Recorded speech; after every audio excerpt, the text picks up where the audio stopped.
નમસ્કાર ખેડૂત મિત્રો, તો આજે આપણે કોટડા સાંગાણી તાલુકાના રાજગઢ ગામે આવ્યા છીએ.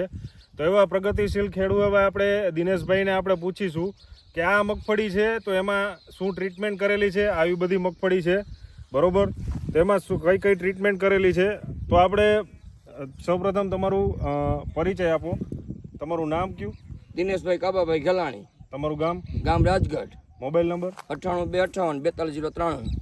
હા, તો આ જે લેવિસ દવા છે બરોબર, તમે આ મગફળીમાં છાંટી છે, તો તમે કેટલા વર્ષથી આ લેવિસ દવા? 2 વર્ષથી આ છાંટું છું. બરોબર. અને આ મગફળી છે એ કેટલા રાઉન્ડ તમે આમાં લેવિસના લીધેલા? 3 રાઉન્ડ લીધા છે આમાં. બરોબર.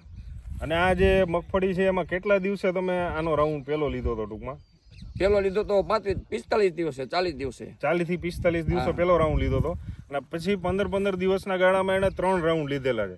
તો તમે જોઈ શકો છો કે આ મગફળીમાં ગણીને 7 થી 8 છોડવા છે, પણ એના પોપટા અને તમે પોપટાની સાઇઝ અને બધી રીતના કઈ રીતના જે વધેલી છે આ માંડવી એ આમાં દેખાય છે.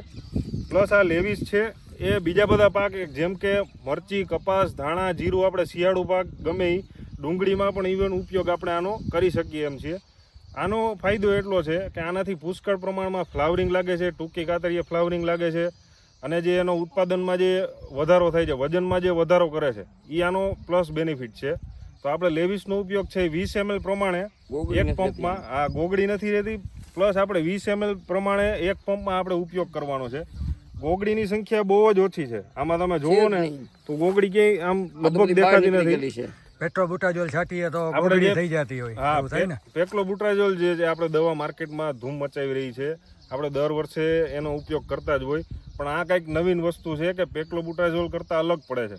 પેટ્રોબુટાજોલ છે એ બરોબર, એ જે દવા છે એનું કામ સારું જ છે, પણ એના કરતાં જે અપગ્રેડ વર્ઝન કે ભાઈ એનાથી જે સારું છે એ આ લેવિસ છે બરોબર. આનો ઉપયોગ કરવાથી વજનમાં વધારો થાય, સૂયામાં પણ વધારો થાય, બધી રીતના આ સારી પ્રોડક્ટ છે. 25% ઉત્પાદન વધારે લઈ શકે ખેડૂત. 25 થી 30% ઉત્પાદન એકદમ વધારે લઈ શકે.